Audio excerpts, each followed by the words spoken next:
Hello दोस्तों, आज फिर हम हाजिर हुए हैं एक नई नोटिफिकेशन लेकर के, जो कि है SBI PO एग्जामिनेशन या फिर रिक्वायरमेंट 2026। हाँ जी, आइए समझते हैं कि इसके अंदर हमें क्या क्या रिक्वायरमेंट है, क्या क्या क्वालिफिकेशन है और कितनी इसमें इनकम रहने वाली है, इंपॉर्टेंट डेट्स क्या है, वो सारे इस वीडियो में हम जानेंगे। तब तक के लिए अगर आप चैनल पर नए हो तो चैनल को सब्सक्राइब कर दें और वीडियो को लाइक जरूर करें। आइए, इंपॉर्टेंट डेट्स क्या रहेंगी इस एग्जाम के लिए। स्टार्टिंग जो डेट है अप्लाई करने की वो रहेगी 18 जून 2026 रहेगी, एंड लास्ट डेट है अप्लाई करने की इस एग्जाम को वो रहेगी बेटा 8 जुलाई 2026। एंड नेक्स्ट लास्ट जो डेट है वो है फीस पेमेंट की, जो लास्ट डेट है वो रहेगी 8 जुलाई 2026। लास्ट जो अप्लाई है वो और पेमेंट की लगभग सेम ही डेट है। कुछ एग्जाम्स के अंदर क्या होता है कि इनके अंदर जो फीस पेमेंट करने का है फिर फीस कट करने का है, उसमें 1-2 दिन का एक्स्ट्रा टाइम दे दिया जाता है, लेकिन इसमें दोनों की दोनों क्या है, लास्ट डेट और पेमेंट करने का जो डेट है वो दोनों की दोनों क्या है, सेम रहेंगी। नेक्स्ट है एप्लीकेशन फीस। जो फॉर्म भरने की फीस है वो किस कैटेगरी के लिए कितनी रहेगी वो देखते हैं। जनरल कैटेगरी, ओबीसी और ईडब्ल्यूएस कैटेगरी के लिए बच्चों के लिए जो फीस रहेगी वो रहेगी 750 रुपये।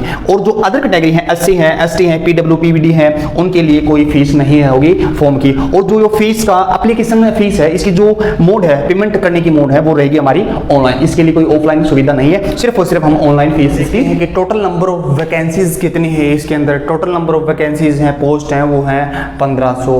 पोस्ट तो अच्छी खासी हैं, बहुत अच्छी हैं, मतलब ये बोल सकते हैं कि इतनी बड़ी पोस्ट के लिए इतनी अच्छी खासी वैकेंसी आई हुई हैं। नेक्स्ट हमारे पास एज लिमिट। एज लिमिट क्या रहेगी, सबसे पहले तो ये समझते हैं कि एज जो लिमिट है वो हमारी 1 अप्रैल 2026 से काउंट होगी, उसके अकॉर्डिंग ये सारे के सारे एज काउंट की जाएंगी। मिनिमम जो एज रहेगी इस फॉर्म को अप्लाई करने के लिए वो रहेगी 21 ईयर्स। मैक्सिमम जो एज है वो रहेगी 30 ईयर्स। अब अलग अलग कैटेगरीज के लिए अलग अलग रिलैक्सेशन दिया गया है। ओबीसी कैटेगरी के जो बच्चे हैं उनको 3 इयर्स का रिलैक्सेशन मिला है, यानी कि वो 33 इयर्स तक के फॉर्म अप्लाई कर सकते हैं। नेक्स्ट है एससी और एसटी।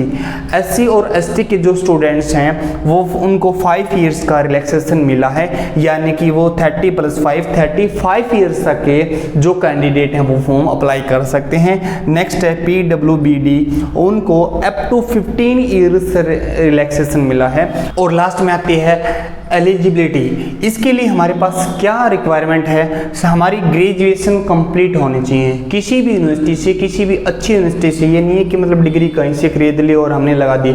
इससे अच्छा तो है कि मतलब भरना ही, मतलब अगर कोई फेक डिग्री अपने को मिल गई और लास्ट में अगर हमें डॉक्यूमेंट चेक के अंदर बाहर निकाल दे तो बहुत गलत होता है ये।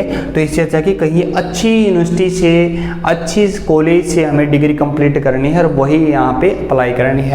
नेक्स्ट है final year end semester students can also apply provisionally. इसका मतलब यहाँ पे ये है कि जो बच्चे फाइनल ईयर के अंदर हैं, लास्ट सेमेस्टर के अंदर हैं, वो भी इस फॉर्म को अप्लाई कर सकते हैं। लेकिन कंडीशन ये रहेगी कि अगर बच्चे ने एग्जाम दे दिया, क्वालिफाई हो गया, तो सिलेक्शन या फिर उसको ज्वाइनिंग तभी मिलेगी तब उसकी ग्रेजुएशन कंप्लीट होगी। कंडीशन ये रहेगी इसके अंदर।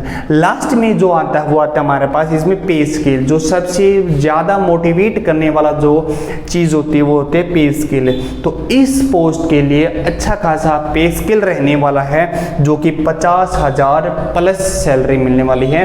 कहीं कहीं अलग अलग जगह के लिए अलग अलग होती है, लेकिन ऑलमोस्ट हर जगह 50,000 से लेकर के और 70,000 तक इसकी सैलरी हमें देखने को मिलेगी। ठीक है, और 8 पे कमीशन लगने के बाद तो इसका मतलब ना जो पे स्केल है वो 1 लाख प्लस चला जाएगा। और ये जो वैकेंसी है ये ऑल इंडिया वैकेंसी है, ये नहीं है कि किसी स्पेसिफिक स्टेट के लिए हो।